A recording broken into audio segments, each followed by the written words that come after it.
പക്ഷേ ഇതങ്ങ് നടപ്പാക്കാൻ തടസ്സങ്ങളുണ്ട്. ഞാൻ ഒരു പ്രഖ്യാപനം ആ നിലയിൽ നടപ്പിലാക്കിയില്ല. പക്ഷേ തൊഴിൽ വകുപ്പ് മന്ത്രിയായി ചുമതലയെടുത്ത നിമിഷം മുതൽ ആദ്യം ഉയരുന്ന ചോദ്യം എല്ലാ കോണുകളിൽ നിന്നും നോക്കൂലിയെ, ഈ സാധാരണക്കാരെ അടക്കം ബാധിക്കുന്ന ഒരു പ്രശ്നമാണ്. നോക്കൂലിയെ കുറിച്ച് അതൊരു വിഷയമാണ്. ഞാനില്ല എന്നൊന്നും പറയുന്നില്ല. ഞാനിപ്പം നാളെ ഇത് 100 ദിന പരിപാടിയിൽ ഞാൻ പറഞ്ഞു ഇത് നിർത്തലാക്കാനുള്ള നടപടികൾ തുടങ്ങും എന്നാണ് പറഞ്ഞത്. നാളെ ഞാൻ പറയുന്നു നോക്കൂലി നിർത്തലാക്കി, നിയമം കൊണ്ടുവന്നു, പോലീസിന് ഇടപെടാം, ഇതെല്ലാം കൊണ്ടുവന്നു. ഇവിടെ മോഷ്ടിക്കരുതെന്ന് പറഞ്ഞ് നിയമമുണ്ട്, മോഷ്ടിക്കാതിരിക്കുന്നു. കൊല്ലരുതെന്ന് പറഞ്ഞ് നിയമമുണ്ട്, കൊല്ലാതിരിക്കുന്നു. എന്നാൽ ഇത് അതുകൊണ്ട് മാത്രം, ഒരു നിയമം കൊണ്ട് മാത്രം നടപ്പിലാകുന്ന കാര്യമല്ല. അല്ല, ഇംപ്ലിമെന്റ് ഇത് ഇംപ്ലിമെന്റ് ചെയ്യാൻ മനസ്സിലാക്കണം. ഇത് ഞാൻ നേരത്തെ പറഞ്ഞതുപോലെ ഓവർ 2-3 ഡിക്കേഡ്സ് കൊണ്ട് ഒരു എസ്റ്റാബ്ലിഷ്ഡ് ആയ ഒരു റോങ് പ്രാക്ടീസാണ്. ഇത് തൊഴിലാളി സമൂഹത്തിന് തന്നെ ദോഷമാണ് എന്ന് മനസ്സിലാക്കണം. അവരുടെ തൊഴിൽ തന്നെയാണ് ഇതുകൊണ്ട് കുറയുന്നത്. ഈ മേഖലയിൽ സമാധാനപരമായ അന്തരീക്ഷം ഉണ്ടെങ്കിൽ കൂടുതൽ പേര് അവരെ തന്നെ ഉപയോഗിക്കും ഈ തൊഴിലിനെ. ഇപ്പോൾ അവരെ ഭയമാണ്, അവരെ ഉപയോഗിക്കാൻ തയ്യാറാകുന്നില്ല. അവർക്ക് വഴക്കുണ്ടാകുന്നു, പ്രശ്നങ്ങളുണ്ടാകുന്നു, അമിത കൂലി കൊടുക്കുന്നു. കൂലിയേക്കാൾ ഇവരുമായിട്ട് ഡീൽ ചെയ്യാൻ പറ്റാത്തതാണ് ആ ഒരു ഗ്യാപ്പാണ് പലപ്പോഴും ഈ തർക്കത്തിലേക്കും വിഷയത്തിലേക്കും പോകുന്നത്. അത് നമുക്ക് കറക്റ്റ് ചെയ്യാൻ സാധിക്കുമെന്ന് തന്നെയാണ് എൻ്റെ വിശ്വാസം. ഈ ട്രേഡ് യൂണിയനുകളുടെ ആറ്റിറ്റ്യൂഡ് എന്താ? ട്രേഡ് യൂണിയനിൽ വളരെ പോസിറ്റീവായിരുന്നു. ഞാൻ പേര് പറയാൻ ഉദ്ദേശിക്കുന്നില്ല. കേരളത്തിൻ്റെ സെൻട്രൽ ട്രേഡ് യൂണിയൻസിനെ എല്ലാം വിളിച്ച് കൂട്ടിയതിൽ ഒരുപക്ഷെ ഒരു ട്രേഡ് യൂണിയൻ ഒരു അല്പം ഇതൊരു നഷ്ടപ്പെട്ട വേതനമാണ്, തൊഴിൽ നഷ്ടപ്പെട്ടതിന് പകരമുള്ളൊരു കോമ്പൻസേറ്ററി വേജസ് ആണെന്നുള്ളൊരു വാദം ഉന്നയിച്ചു. അതൊഴിച്ചാൽ ബാക്കിയെല്ലാവരും. ഇടതുപക്ഷ ട്രേഡ് യൂണിയനാണോ? അല്ലല്ല, നിങ്ങൾ ഉദ്ദേശിക്കുന്ന CIT ആണെങ്കിൽ CIT ആണ് ആദ്യമായിട്ട് ഇതിനെതിരെ ഇത് കർശനമായി നിർത്തലാക്കണം എന്നാവശ്യപ്പെട്ട യൂണിയനുകൾ. അവർ പ്രഖ്യാപിത നയമാണ്, അവരുടെ ബാക്കി ഇതും എഴുതി തന്നിട്ടുണ്ട്. അവരുടെ നയങ്ങൾ, ഈ കാര്യങ്ങളെക്കുറിച്ച് കാഴ്ചപ്പാടുകൾ എഴുതി തന്നിട്ടുണ്ട്. അവരങ്ങനെ ഈ കാര്യത്തിൽ ഇതൊന്നുമില്ല. ഇതിൽ ഒരു കാര്യം പറയാം, സ്കാറ്റേഡായി കിടക്കുന്ന മേഖലയിൽ എല്ലാ യൂണിയനുകൾക്കും ഈ കാര്യത്തിൽ പങ്കുണ്ട്. അല്ല ഏതെങ്കിലും ഒരു യൂണിയൻ മാത്രമാണ്, ഒരുപക്ഷെ ഭൂരിപക്ഷം തൊഴിലാളികൾ അതിലായതുകൊണ്ട് അതിൻ്റെ കൂടുതൽ എടുത്ത് കാണിക്കുന്നുണ്ടായിരിക്കാം. ഒരു യൂണിയൻ മാത്രമാണെന്ന് ഞാൻ വിശ്വസിക്കുന്നില്ല. എല്ലാ യൂണിയനുകളും അവർ പങ്കുണ്ട്. അതൊരു കൾച്ചറിൻ്റെ ഭാഗമായി ഡെവലപ്പ് ചെയ്തതാണ്. അത് നമുക്ക് മാറ്റിയെടുക്കണം. ആ കൾച്ചറിൽ നിന്ന് അവരെ മാറ്റി കൊണ്ടുവരണം. അതിന് കുറേ കാര്യങ്ങൾ നമുക്ക് ചെയ്യാൻ സാധിക്കും. ഈ അസംഘടിത മേഖലയിലെ തൊഴിലാളികൾ എന്നും അവഗണന നേരിടുന്ന ഒരു വിഭാഗമാണ്. ഇവിടെ ഒരു പുത്തനുണർവ് പകരാൻ എന്തൊക്കെ നടപടികൾ സ്വീകരിക്കുന്നു? അത് വളരെ കറക്റ്റാണ്. അസംഘടിത മേഖലയിൽ ഇപ്പോൾ സംഘടിത മേഖലയിലെ തൊഴിലാളികളെ സംഘടിപ്പിക്കാനാണ് ട്രേഡ് യൂണിയനുകൾക്ക് താല്പര്യം. ഞാൻ അവരെ മോശക്കാരാക്കാൻ ഉദ്ദേശിക്കുന്നതല്ല. പലപ്പോഴും 5 അക്ക ശമ്പളം വാങ്ങിക്കുന്നവരെ സംഘടിപ്പിക്കുന്നതിനാണ് കുറച്ചുകൂടെ പ്രസ്റ്റീജും കുറച്ചുകൂടെ കാര്യങ്ങളും. അതുകൊണ്ട് തന്നെ അസംഘടിത മേഖലയിൽ ചൂഷണം നടക്കുന്നുണ്ട്. പക്ഷേ ഇത് പറയുമ്പോഴും മറ്റൊരു നിലയിൽ കേരളത്തിൻ്റെ ഒരു ലേബർസിൻ്റെ സ്കില്ല് വെച്ചിട്ട് ഇപ്പം ഏത് മേഖലയിലും കേരളത്തിൻ്റെ കൂലി കൂടുതലാണെന്നാണ് പറയുന്നത്. They are getting paid. കുറേ ഈ പറഞ്ഞ പോലെ ചൂഷണങ്ങൾ തൊഴിലാളികൾ കിട്ടാനില്ലാത്തൊരു സ്ഥിതിവിശേഷമാണ്. പിന്നെ അസംഘടിത മേഖലയിലെ പ്രശ്നങ്ങൾ അവരെ കാര്യമായി സംഘടിപ്പിച്ച് അവർക്കൊരു ഡയറക്ഷൻ കൊടുക്കാൻ ട്രേഡ് യൂണിയൻസ് മുന്നോട്ട് വരണം. പലപ്പോഴും ഈ ക്ഷേമനിധി ബോർഡുകളിൽ അംഗങ്ങളാക്കാനും അതിൽ നിന്നൊക്കെ ഒരു വരുമാനമുണ്ട്. അത് കുറേ പേരുടെ ഒരു ജീവിത മാർഗ്ഗമാണ്. ആ ഒരു ലക്ഷ്യത്തിൽ മാത്രം ഒതുങ്ങുന്നു. ഒരു യാഥാർത്ഥ്യമാണ്.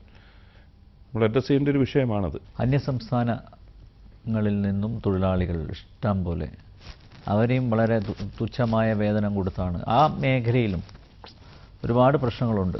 അത് താങ്കളുടെ ശ്രദ്ധയിൽപ്പെട്ടിട്ടുണ്ടോ? ഒരു കാര്യം, ഇവരെന്തോ ഇത് ഈ എക്സ്പ്ലോയിറ്റേഷൻ കാരണം എന്ത് പറ്റി? അവരൊക്കെ അവരുടെ സംസ്ഥാനങ്ങളിലേക്ക് തിരിച്ചുപോയി. ഇവിടെ ഇപ്പോൾ നിർമ്മാണ മേഖലയിൽ ആവശ്യത്തിന് തൊഴിലാളിയെ കിട്ടുന്നില്ല. എന്താ കാര്യം? Total exploitation. അതവർ തിരിച്ചറിയുന്നു. അവരുടെ നാട്ടിൽ ഇപ്പോൾ ബീഹാർ ഏറ്റവും വലിയ അൺഎംപ്ലോയ്മെൻറ്റ് ഉണ്ടായിരുന്ന സ്റ്റേറ്റാണ്. അവിടെ നിതീഷ് കുമാർ വന്നതിന് ശേഷം തൊഴിലുറപ്പ് പദ്ധതി, റൂറൽ എംപ്ലോയ്മെൻറ്റ് ഗ്യാരണ്ടി സ്കീം വഴി 150 രൂപ അവന് അവിടെ എൻ്റെ നാട്ടിൽ കിട്ടുവാണ്. തൊഴിലവസരങ്ങൾ ഉണ്ടാകുകയാണ്.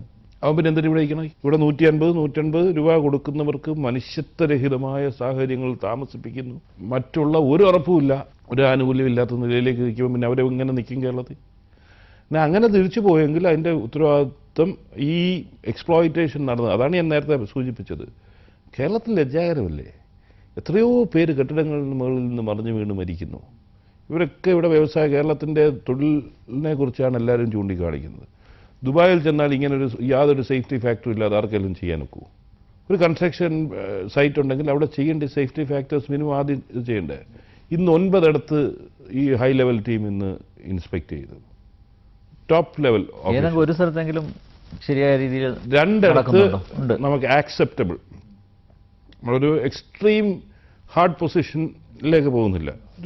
ഇതിന് ഒരു സേഫ്റ്റിക്കൊക്കെ ഒരു പ്രാധാന്യം കൊടുത്ത് എന്തെങ്കിലും ചെയ്യുന്നവരെ അങ്ങനെ പരിഗണിച്ചു. 2 ഇടത്ത് 6 ഇടത്ത് സ്റ്റോപ്പ് മെമ്മോ കൊടുക്കേണ്ടി വന്നു. ഇപ്പം തൊഴിൽ നയം രൂപീകരിക്കുന്നു പറഞ്ഞു. എന്താ താങ്കളുടെ ഒരു കാഴ്ചപ്പാട് എങ്ങനെയാ? ഞാൻ ഈ പറഞ്ഞതെല്ലാം ഉൾപ്പെടും അതിനകത്ത്. ഒരു വെൽഫെയർ മെഷേഴ്സിന് തൊഴിലാളികളുടെ ക്ഷേമം അടിസ്ഥാനം ഞാൻ പറഞ്ഞല്ലോ, മൈഗ്രന്റ് ലേബറിനടക്കം നമ്മുടെ വെൽഫെയർ മെഷേഴ്സ് അവർക്കും കൊടുക്കണം. അവരിവിടെ നമുക്ക് ഭാവിയിൽ ഇൻഡസ്ട്രിക്ക് ഇവിടെ തൊഴിലാളി ആവശ്യമുണ്ട്. അവർ തിരിച്ചു പോയി തുടങ്ങിക്കഴിഞ്ഞാൽ ഇവിടെ ഇൻഡസ്ട്രി സഫേർഡ് ആകും. കേരളത്തിലെ ജനങ്ങൾ ആയിരിക്കും അതിൻ്റെ സഫർ ചെയ്യുന്നത്. സോ അവരെ പിടിച്ചു നിർത്താൻ ഇൻഡസ്ട്രി അവർ നല്ലപോലെ പേ ചെയ്യണം, ബാക്കി കാര്യങ്ങൾ നോക്കണം. ഗവൺമെൻറ് ആയിട്ടുള്ള റോളുണ്ട്. എല്ലാ മേഖലയിലും തൊഴിലാളികളുടെ വെൽഫെയർ മെഷേഴ്സ് അതൊരു വ്യത്യസ്തമായ നിലയിൽ ഇപ്പോൾ ഉള്ളതിൽ നിന്ന് വ്യത്യസ്തമായി എൻ്റെ ആഗ്രഹത്തിൽ തൊഴിലാളികൾക്ക് വേണ്ടി മാത്രമുള്ള സ്ഥാപനങ്ങൾ, കോളേജുകൾ, തൊഴിലാളികളുടെ കുട്ടികൾ. ഒരുപക്ഷെ നമുക്ക് നേരത്തെ പണ്ട് എ.കെ. ആന്റണി കൊണ്ടുവന്നതുപോലെ 50-50 ക്രോസ് സബ്സിഡൈസ് ചെയ്യുന്നത്. ഇപ്പം നിർമ്മാണ തൊഴിലാളികളുടെ കുട്ടികൾക്ക് അവർക്ക് പഠിക്കാൻ അവർക്കൊരു സബ്സിഡൈസ് റേറ്റ് അവർക്ക് പഠിക്കാൻ എല്ലാ മോഡേൺ ഫെസിലിറ്റിയോടുകൂടി. ബാക്കി 50% ബാക്കിയുള്ളവർക്ക് അറ്റ് എ ബെറ്റർ ഇതിൽ പഠിക്കാൻ. ഇപ്പോൾ KSRTC എഞ്ചിനീയറിംഗ് കോളേജ് ആരംഭിച്ചതുപോലെ അതുപോലുള്ള എഡ്യൂക്കേഷണൽ ഫെസിലിറ്റീസ്. അന്നേരം ഒരു വെൽഫെയർ ഓറിയൻറ്റഡ് ഇതൊരു ഭാഗത്ത്. ഇപ്പം പ്ലാന്റേഷൻ മേഖലയിൽ നമുക്കിപ്പോൾ ജോലിക്കാരെ കിട്ടുന്നില്ല. അവരൊക്കെ തിരിച്ച് തമിഴ്നാട്ടിലേക്ക് പോകുന്നു. അവിടെ ₹1 റേഷനുണ്ട്, അവർക്ക് TV ഫ്രീ, സൈക്കിൾ ഫ്രീ, അവിടെ തൊഴിലവസരങ്ങളുണ്ട്. അന്നേരം അവരെന്തിനും കേരളത്തിൽ ഇരിക്കണം? നമുക്ക് അവരുടെ കുട്ടികൾക്ക് പഠിക്കാൻ ഒരു ഇംഗ്ലീഷ് മീഡിയം റെസിഡൻഷ്യൽ സ്കൂൾ എന്തുകൊണ്ട് ആരംഭിച്ചുകൂടാ? That's a good idea. That's a good idea. I'm not saying it's a good idea. That's a new concept which I brought in. അന്നേരം നമുക്കങ്ങനെ ചെയ്യണം. അവരെ ഇവിടെ അട്രാക്ട് ചെയ്ത് നിർത്താനുള്ള വെൽഫെയർ ഓറിയൻറ്റഡ് ആയിട്ടുള്ള ഇത് ഒരു ഭാഗത്ത് ചെയ്യണം. സെക്കൻഡ്ലി നമ്മുടെ ഒരു സ്കിൽ ലെവൽ. ഞാൻ എപ്പോഴും പറയുന്നത് ഗൾഫ് ഓപ്പൺ അപ്പ് ചെയ്തപ്പം, അമേരിക്കയിലേക്ക് പണ്ട് പോയപ്പം, ഇതിലെല്ലാം നമ്മുടെ ഒരു skill level was much superior to anybody else. അതുകൊണ്ട് ഒരു പ്രൊമോഷനും ഒന്നും ഇല്ലാതെ മലയാളി സ്വാഭാവികമായിട്ട് ഇവിടേക്ക് എത്തിപ്പറ്റിയതാണ്. ഇപ്പോൾ ഇത് ആസിയൻ കൺട്രീസ് തുറക്കാൻ പോകുന്നു. എത്ര പേര് ഇവിടെ ചെല്ലും? ഇപ്പം സ്മാർട്ട് സിറ്റി വരുന്നെന്ന് പറഞ്ഞു. എത്ര മലയാളികൾ ആ നിലയിലേക്ക് കോമ്പറ്റൻ്റാണ്? അവിടെ ഡ്രൈവർമാരായിട്ടും ബാക്കിയുള്ള ജോലിക്കൊക്കെ മലയാളി ഇരിക്കും. ബാക്കിയെല്ലാം അന്യ സംസ്ഥാനത്ത് നിന്ന് ബഹുഭൂരിപക്ഷം വന്ന് ജോലി ചെയ്യും. ഇതാണ് ഇവിടെ ബ്രെയിന് അങ്ങോട്ട് വിദേശ രാജ്യങ്ങളിലും പോകുന്നുണ്ട്. ഒരു ടോപ്പ് ലെവലിലുള്ളവർ പോയി കഴിഞ്ഞാൽ വാസ്റ്റ് മെജോറിറ്റി, ഞാൻ ആ ടോപ്പ് ലെവലിൽ അവരെവിടെയും സർവേ ചെയ്യും. ആ ടോപ്പ് ലെവലിൽ നിന്ന് നമുക്ക് പിടിച്ചു നിർത്താനൊക്കെ അത് ഒരു creamy layer, they will go to all parts of the world. അത് നോക്കാം. പക്ഷെ ഞാൻ പറയുന്ന അതിൻ്റെ താഴോട്ടുള്ള സെഗ്മെൻറ്റ് കേരളത്തെ സസ്റ്റെയിൻ ചെയ്തത് ഈ ഗൾഫ് രാജ്യങ്ങളിൽ പോയി കഠിനാധ്വാനം ചെയ്ത് ഈ വെയിലത്തും ആ ചൂടത്തും പ്രവർത്തിച്ച് അവർ പൈസ അയച്ച് കേരളം ഇന്ന നിലയിലേക്കായില്ലേ? ആ ഒരു വർക്ക് ഫോഴ്സ് ഗൾഫിലെ ഓപ്പർച്യൂണിറ്റീസ് കുറഞ്ഞു വരുന്നു. പകരം ആസിയാൻ കൺട്രീസ് തുറക്കുന്നു. ആസിയാനിലേക്ക് നമുക്ക് എത്തപ്പെടുത്താൻ ഒക്കത്തില്ല. നമ്മുടെ ഒരു സ്കിൽ ലെവൽ പോരാ. പിന്നെ അവിടെയാണ് നേരത്തെ പറഞ്ഞതുപോലെ സ്കിൽ ഡെവലപ്മെൻറ്റുമായിട്ട് കാര്യങ്ങൾ. ഒഡേപെക് താങ്കളുടെ കീഴിലല്ലേ വരുന്നത്? ഒഡേപെക് വളരെ രസകരമാണ്. ഞാനിപ്പോഴാണ് പഠിച്ചത്. ഇത്രയധികം മലയാളികൾ ഗൾഫ് രാജ്യങ്ങളിൽ പോയി ജോലി ചെയ്യുന്നു. ഓവർസീസ് അവരുടെ എംപ്ലോയ്മെൻറ്റ് ഡെവലപ്മെൻറ്റ് കോർപ്പറേഷനാണ്. ഒരു ശരാശരി ഒരു 10-500 പേര്. ശരിക്കും ഒരു റിക്രൂട്ടിംഗ് ഏജൻസി അല്ലേ? Recruiting agency. അവർ ശരാശരി ഒരു 500 പേർക്കാണ് ഒരു വർഷം ആകെ പറ്റുന്നത്. അത് സൗദിയിലേക്കാണ് മെയിനായിട്ട് നഴ്സുമാരെയും ഡോക്ടർമാരെയും സൗദി ഗവൺമെൻറ്റുമായിട്ടുള്ള ഇത്. യഥാർത്ഥത്തിൽ അതിൻ്റെ ആ ഒരു സ്കോപ്പ് വൈഡൻ ചെയ്താൽ അവർക്ക് ഈ ബാക്കിയുള്ള ഒരു എംഫസിസ് കൊടുത്ത് ഫോക്കസ് ചെയ്ത് കഴിഞ്ഞാൽ ഈ ഗൾഫ് രാജ്യങ്ങളിലേക്ക് വ്യാപകമായിട്ട് ഇപ്പോൾ തൊഴിൽ തട്ടിപ്പ് നടത്തുന്നു. അതാ ആ ചൂഷണം മൊത്തം അവസാനിപ്പിക്കാം. അതൊന്നുകൂടെ ഒന്ന് സ്ട്രെങ്തൻ ചെയ്യാൻ. അത് ഞാൻ ഓൾറെഡി സ്റ്റാർട്ടഡ് ദാറ്റ്. ഈ പറഞ്ഞതുപോലെ അത് സ്ട്രെങ്തൻ ചെയ്തിട്ട് അത് അവിടെ മാത്രമല്ല, നമ്മുടെ ITI ITC പഠിച്ചിറങ്ങുന്ന കുട്ടികൾ നമ്മുടെ കീഴിലുള്ള ലേബർ ഡിപ്പാർട്ട്മെൻറ്റ് അവർക്കൊരു തൊഴിലും കിട്ടാൻ നടക്കുവാണ്. അല്ലെങ്കിൽ ഉണ്ട് എന്തെങ്കിലും മാത്രമായിട്ട്. അതിൻ്റെയും എന്തുകൊണ്ടാണ് ഓവർസീസ് മാത്രമല്ല നാഷണൽ ലെവലിലേക്ക് പ്ലേസ്മെൻറ്റ് ഇവർക്ക് ചെയ്തുകൂടെ ODPCക്ക്? അതിനാണല്ലോ ഉദ്ദേശിക്കുന്നത്. ഓവർസീസ് കൂടാതെ ഒരു ചെറിയ അഡ്ജസ്റ്റ്മെൻറ്റ് ചെയ്ത് ODPCയെ കൊണ്ട് നമ്മുടെ ITI ITC അതിൻ്റെ ഒരു ലെവൽ, ക്വാളിറ്റി ലെവൽ ഇൻക്രീസ് ചെയ്തിട്ട് എൻഹാൻസ് ചെയ്തിട്ട് ODPCയെ ഞാൻ ഏൽപ്പിക്കാൻ ഉദ്ദേശിക്കുകയാണ്. ഇതിൻ്റെ കംപ്ലീറ്റ് പ്ലേസ്മെൻറ്റ്സ് ക്യാമ്പസ് റിക്രൂട്ട്മെൻറ്റിന് ആളുടെ കൊണ്ടുവരിക, നാഷണൽ ലെവലിലുള്ള ഏറ്റവും ബെസ്റ്റ് കമ്പനീസിനെ കൊണ്ടുവരിക, കൺസ്ട്രക്ഷൻ ഫീൽഡും ഏതൊക്കെയാണെന്ന് വെച്ചാൽ. അതുപോലെ ഓവർസീസിൽ കുറച്ചുകൂടെ ഫോക്കസ് ചെയ്ത് ഒരു സർക്കാർ ഏജൻസിയാണ് ഇത് ഇത്രയൊക്കെ പ്രവർത്തിക്കുള്ളൂ എന്ന് ജനങ്ങളുടെ മനസ്സിലും സാധാരണക്കാരുടെ മനസ്സിലും ഉള്ള ഒരു ചിന്ത അതാണ്. ഇതിൽ നിന്നും കൂടുതൽ നമ്മൾ പ്രതീക്ഷിക്കേണ്ട. അപ്പോൾ അത് അങ്ങനെ പോയാൽ മതി എന്നുള്ള. ഞാൻ നേരത്തെ പറഞ്ഞില്ലേ അമ്പേരെ, ഞാൻ ഒരു വ്യവസായ സ്ഥാപനം നടത്തിയ കാഴ്ചപ്പാടോടുകൂടിയാണ് ഇന്ന് ഇവിടെ നിൽക്കുന്നത്.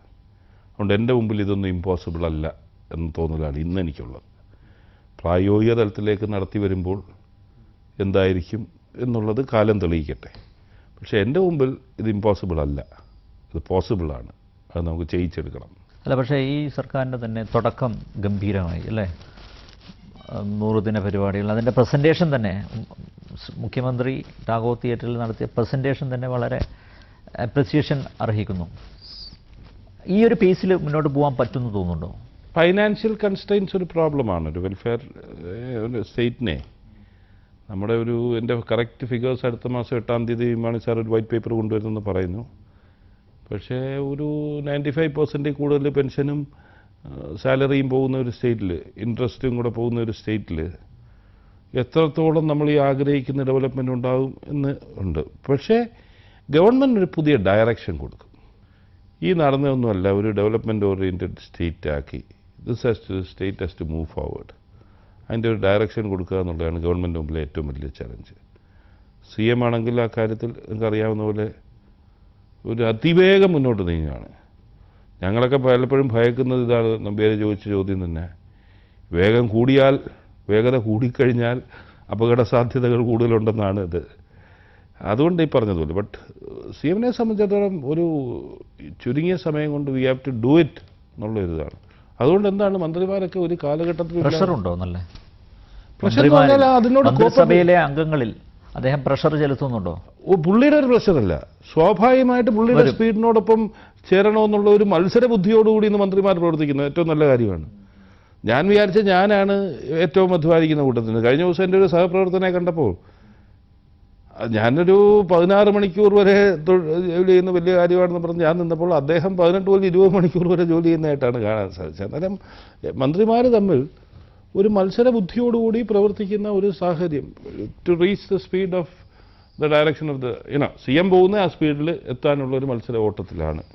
നല്ല കാര്യമാണ്. ഡെമോക്രസിൻ്റെ വാളും തൂങ്ങി കിടക്കുക, കുഴപ്പമില്ല, ഒരു കുഴപ്പമില്ല. കുറേയൊക്കെ ഈ സർക്കാരിലിരിക്കുമ്പം കുറേ ഡിസിഷൻസ് ചങ്കൂറ്റത്തോടു കൂടി എടുക്കുക. CM ഒരിക്കൽ പറഞ്ഞു, മനുഷ്യന് നന്മ ചെയ്യുന്നതിൻ്റെ ഭാഗമായി 100 ഡിസിഷൻ എടുക്കുമ്പം 99 ശരിയായിട്ട് ഒരെണ്ണം ചിലപ്പം തെറ്റും, അല്ലെങ്കിൽ 5 എണ്ണം തെറ്റും. പക്ഷെ ഒരാൾക്ക് നന്മ ചെയ്യാൻ വേണ്ടിയാണ്. ആ തെറ്റായിക്കോട്ടെ, അങ്ങനെ വേണം. ഒരു ബ്യൂറോക്രാറ്റിക് ആംഗിളിൽ ഞാൻ ബ്യൂറോക്രസി ഇപ്പോൾ കുറ്റം പറയുന്നില്ല, പക്ഷെ പലപ്പോഴും നെഗറ്റീവാണ്. ഒരാൾക്ക് എങ്ങനെ ഇത് ചെയ്യാതിരിക്കാൻ ഒക്കും എന്നുള്ള നിലയിലേക്കാണ് ഫയൽ നോട്ടിങ്സ് വരുന്നത്, അല്ലെങ്കിൽ പലപ്പോഴും വരുന്നത്. അവിടെ ഒരു എക്സിക്യൂട്ടീവ് അതോറിറ്റി എന്നുള്ള നിലയിൽ നമുക്ക് മനസാക്ഷിയോട് ചോദിച്ചുകൊണ്ട് ഏതാണ് ശരി എന്നുള്ളൊരു തീരുമാനം എടുക്കും. ചില കേസിൽ അത് തെറ്റിയെന്നിരിക്കും. അതിനെ ഹൈലൈറ്റ് ചെയ്ത് മറ്റൊരു രീതി കൊണ്ടുവന്നാൽ അത് ഫേസ് ചെയ്യാൻ നമ്മൾ തയ്യാറാണ്. പക്ഷേ ആസ് ലോങ് ആസ് നമുക്ക് വേറെ മോട്ടീവില്ല, ഇതിൻ്റെ 100% ഒരു നന്മയ്ക്ക് വേണ്ടി ഒരു ചെറിയ നോട്ടിങ് കൊണ്ട് ഒരാളുടെ ജീവിതത്തിന് ഒരിതുണ്ടെങ്കിൽ, ഒരു സാങ്കേതികത്വത്തിൽ തടസ്സപ്പെടുത്താതെ ഇത് ജീവിക്കാനുള്ള ഒരു സാഹചര്യമുണ്ട്. ഇന്നലെ എൻ്റെ മുമ്പിൽ ഒരു കേസ് വന്നു. അദ്ദേഹത്തിൻ്റെ അച്ഛൻ മരിച്ചതാണ്. 35 വയസ്സാണ് എലിജിബിലിറ്റി. 35 വയസ്സ് കഴിഞ്ഞ് ഇതിന് എലിജിബിൾ ആണെങ്കിൽ ഇതിൻ്റെ ആപ്ലിക്കേഷൻ കൊടുക്കണം, കമ്പാഷനറ്റ് അപ്പോയിൻമെൻറ്റ്. ആപ്ലിക്കേഷൻ കൊടുത്തിട്ടില്ല, അല്ലാതെ അതിൻ്റെ പ്രോപ്പർ രീതി കൊടുത്തില്ല, അല്ലാതെ ഇത് വന്നു. എൻ്റെ അടുത്ത് വന്നപ്പോഴത്തേക്കിന് ഇത് ആപ്ലിക്കേഷൻ ഇല്ലാത്തതുകൊണ്ട് റിജക്റ്റ് ചെയ്യാൻ എന്നാണ് അതിൻ്റെ ഇത്. ഞാൻ നോക്കിയപ്പോൾ അയാൾ അപേക്ഷിക്കാൻ ഒരു അവസരം കൊടുത്താൽ നമുക്ക് എന്തെങ്കിലും നഷ്ടമുണ്ട്. ഞാൻ ഒരു എക്സാമ്പിൾ പറഞ്ഞതാണ്. അന്നേരം ഒരു സ്ട്രിക്റ്റ് നിയമത്തിൽ നിന്നുകൊണ്ട് അതിനുള്ള ഒരാളെ സഹായിക്കാൻ എന്താ ചെയ്യുന്നതെന്ന് നമ്മൾ ആലോചിക്കുക. ആ സഹായത്തിൻ്റെ അതിൻ്റെ ആസ് ലോങ് ആസ് നമ്മുടെ കോൺഷ്യൻസ് ക്ലിയർ ആണെങ്കിൽ നമ്മൾ ആരെ ഭയക്കണം. മന്ത്രിയായപ്പോൾ സ്വയം നിയന്ത്രണങ്ങൾ എന്തൊക്കെ ഏർപ്പെടുത്തി? അടിച്ചു പൊളിച്ച് നടന്നിരുന്നല്ലേ? ഒരു ചർച്ചയ്ക്ക് വിധേയമാക്കേണ്ട കാര്യമില്ലല്ലോ. നമുക്ക് ഉത്തരവാദിത്വം ഉണ്ടാകുമ്പോൾ നമ്മുടെ ജീവിതത്തിൽ അതനുസരിച്ച് മാറ്റങ്ങളുണ്ടാകും. ആ ഉത്തരവാദിത്വം